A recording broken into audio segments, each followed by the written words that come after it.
Accept की है तो उन्होंने मैंने एड्रैस दसिया। पहले मेरा दिल किया है कि मैं ना मतलब ना कैंसल कर दें टूटी फूटी ते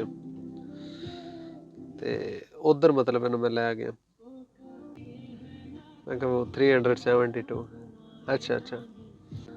ते असल मेरा भी फिर उस टाइम माइंड जेड़ा ना छड्डण वाला ज़हन बन के वेख सकते हो। ए 2 रुपये। हाँ जी, अस्सलाम वालेकुम। सुनियो की हाल ने? उम्मीद करना कि तुसीं खैर खैरियत नाल सो ते ठीक ठाक हो सो। मेरी दुआ है कि तुसीं हमेशा हसदे ते वसदे ते खुश रहो। अज दी वीडियो कल मैं एक राइडर नूं ड्रॉप किया है। अज दी वीडियो जरा थोड़ी जी उंदे ते कल माशाल्लाह मतलब एक नवी एडजस्टमेंट की सी ते कंपनी दे फोन ते मोबाइल ते फोन आया ते बाकी नवी एडजस्टमेंट की है ते माशाल्लाह कल दा बड़ा अच्छा एक्सपीरियंस रहा है। मतलब इंतहाई अच्छा एक्सपीरियंस रहा ते मतलब 17 राइडां मैं कीतियां ने। 17 राइडां दा काम किया है। ते राइडां जिहड़ियां काफ़ी मतलब है ना लम्मियां लम्मियां राइडां 30 किलोमीटर 35 किलोमीटर दी ते माशाल्लाह PKR बहुत अच्छा होया। मतलब कैश पेमेंट 12,000 राउंड अबाउट हो गई सी ते माशाल्लाह नया करीब हुण ज़ाहिर बात है नया कि ने साढ़े तो नया करीब बड़े खुश होए ने ते खुद नूं भी अच्छी फीलिंग आई है। ठीक है ना, उस हिसाब नाल मुड़ सानूं भी ज़रा वो उजरत मिल जाती है। ते बाकी कल एक छोटा जिहा एक्सपीरियंस होया एक राइड दा ते वो तुहाडे नाल मैं शेयर करना है। कल जनाब रात 11:30 बजे का टाइम आ रात नूं ते राइड एक्सेप्ट की है तो उन्होंने मैंने एड्रैस दसिया। पहले मेरा दिल किया है कि मैं ना मतलब ना कैंसल कर दें तो उन्हें जो दसिया ना कि मरीज़ है तो हस्पताल तो फलां जगह तो लैके जाना है। मैं चल यार चलिए तो मरीज़ नूं पिक करके जनाब मैं लै गया। वो बिल्कुल ना इधर गज्जू मत्ता तू अगली साइड ते ना इंज लगता सी जिवें पिंड च आ गया। सिंगल सड़क टुटी फुटी ते उधर मतलब मैं लै गया ते हालांकि छोटियां मोटियां गलियां दे विचों गलियां भी टुटियां फुटियां ही ते उत्थे लै गया। दुकान दे अगे जाके उन्हां दा घर भी नाल सी, नाल दुकान भी ऐसी उन्हां दी ते घर दे अगे जाके ना बिल्कुल परफेक्ट मैं ना मरीज़ नूं लाया। 372 रुपया बनदा सी। 372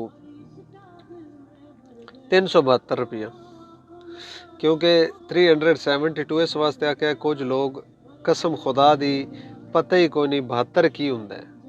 ठीक है यार, वो कितने होते हैं 72? अच्छा अच्छा अच्छा। रात वाला भी इन्हीं एक्सपीरियंस रहा। मैंने कहा 372 वो कितने हैं? मैं कहा वो 372। अच्छा अच्छा। इनका बहुत सारा एक्सपीरियंस होया कि जिन्हें लोगों को पता ही कोई नहीं। इंग्लिश फिगर दसने पौंदे ने तां पता लगता है कि इतना किराया होया है। अच्छा जी 370 रुपया उन्हें मैनू दिता। हुण ज़ाहिर गल मैं तो मजदूर हाँ। 2-4 रुपये 5 रुपये 10 रुपये अगर हर राइड मगरू मैं छड्डां तो फिर तो मैं दिहाड़ी ला बैठा। अच्छा मैं यार 2 रुपये 372 बने ते मैं कहा तुहाडा हक तो बनता सी कि 2 की बजाय 10 दे देने ते चलो ज़्यादा नहीं तो 10 तो फिर अक्सर औकात हुंदा है ना कि 5 रुपये बनन 10 दे देंदे लोग। कहंदे नहीं बने 2 रुपये ने मैं 10 रुपये क्यों देवां? 2 रुपये बने तुसीं 2 छड्ड दिओ खां। मैं यार मैं मजदूर बंदा मैं किवें छड्ड देवां? ते असल मेरा भी फिर उस टाइम माइंड जेड़ा ना छड्डण वाला ज़हन बन गया कि मैं क्यों छड्डां। जदों ये बंदे 10 रुपए या 5 रुपए अपने जेब विच रख रहे हैं तो असीं 2 रुपये क्यों छड्डिए? हालांकि यकीन कर जो सफ़र इतना मुश्किल है कि मेरा दिल चाह रहा है कि मैं इन्हां कोल 400 रुपया लवां या 500 रुपया लवां तां मैं छड्डण जावां। मैं कहा नहीं यार चलो खैर है भाई जी। 2 रुपये खुदा दी कसम चाह के ना 2 रुपये उन्होंने मैनू ठीपे 2 रुपये दुकान तू चेंज लैके 2 रुपये दिते ने।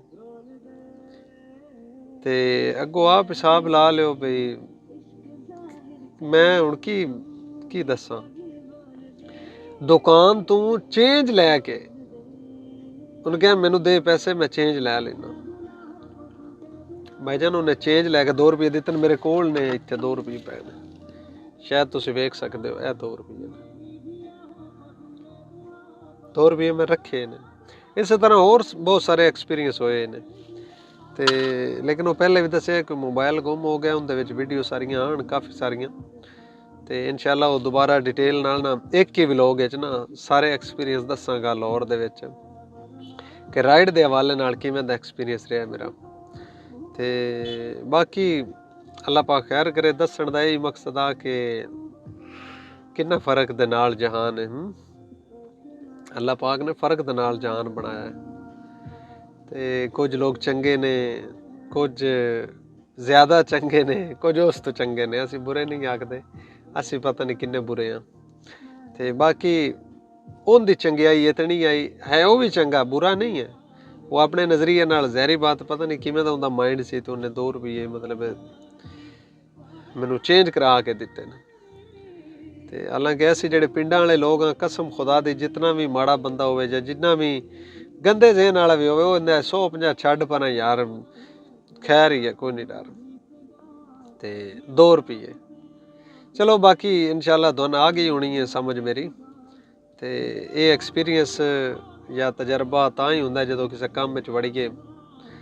ते बस काफ़ी सारा एक्सपीरियंस हो गया लाहौर दे विच इस तरह के हवाले नाल, लोगां दे हवाले नाल।